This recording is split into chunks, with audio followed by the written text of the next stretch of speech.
my main force in life has been creative, and I suppose I'm trying to bring that creative spark as well to environmental issues.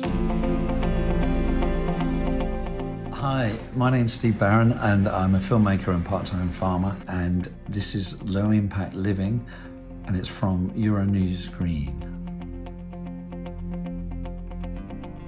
Emergent Farm is a farm in Cambridgeshire where we've undertaken some research and development into hemp primarily, whilst building a farmhouse on the land from the crop we grew.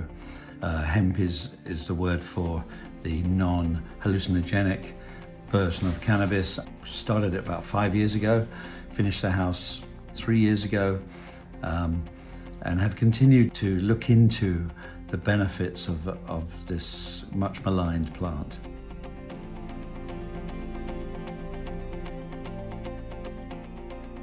Hemp felt like, out of all the things that we looked at, it had the most tentacles of different directions it could go in. It just seemed like get on that train of this one plant. It grows so close together. It grows in these bunches. You get a tremendous amount of biomass out of one field.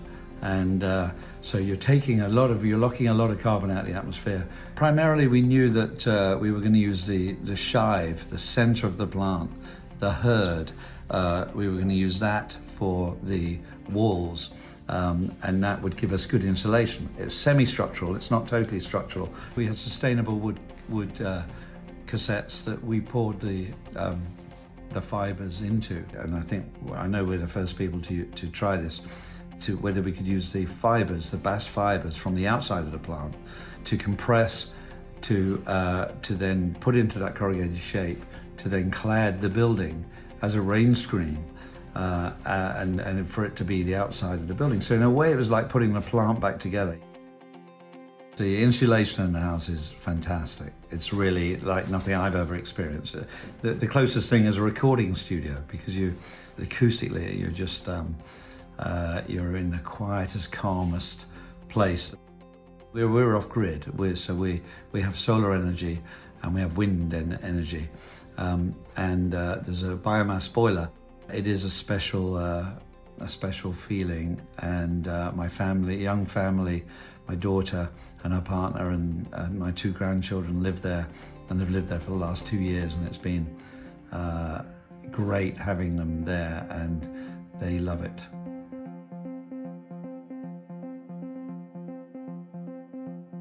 What led me to it, the motivations were really that I turned 60 5 years ago. At the same time, I had a young granddaughter appear. My granddaughter, who's 6 now, goes to school, and she's on the eco committee. She's got a little badge that says I'm on the eco committee at school.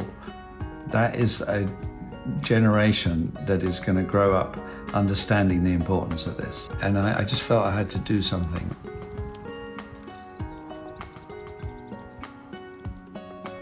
I was born in Dublin. Quickly, Mum and Dad moved to London, so I grew up in London.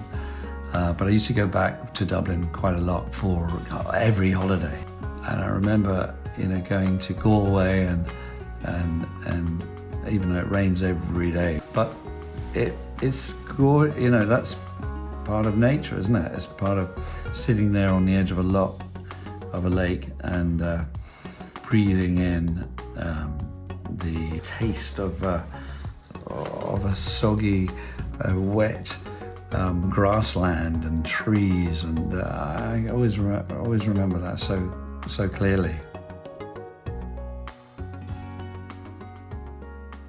I started off quite young, left school quite early, got into the movie business. I was, really young. I went as a T-boy and a clapper loader, someone who puts the clapperboard in on Superman, Bridge Too Far, some big movies actually. And so I sort of learnt from afar, from the T-boy end of things, a little bit about it. But then got into music videos really through the late 70s. I quite quickly did about 20, 30 videos for all these English new wave bands. I did the Human League, Don't You Want Me Baby, and Michael Jackson saw it and he asked me to do Billie Jean. And suddenly I was in Hollywood and 24 years old and being asked to send scripts for films and to direct. So I did that, and then I jumped back into movies and did Teenage Mutant Ninja Turtles, which was at the time was the biggest independent film that had ever been made. More recently, The Durrells, Around the World in 80 Days with David Tennant. I was doing some really cool TV shows to work on and things, but I wasn't feeling the same, I suppose, thrill. We were nominated for one for a BAFTA, and I just didn't have the same feeling. And I thought, what is that? And I think it wasn't important enough. When I first started telling people 5 years ago that I was going to use hemp and build this house and grow it on the farm, the reaction was usually a little bit of a nod and a raised eyebrow. A lot of the rules are quite funny, and some of them are really have made it difficult for farmers to jump in and do this. The first thing I had to do when we decided to get the farm and grow the hemp was to apply for a license to grow hemp from the police. It's actually the Home Office that give you permission to grow.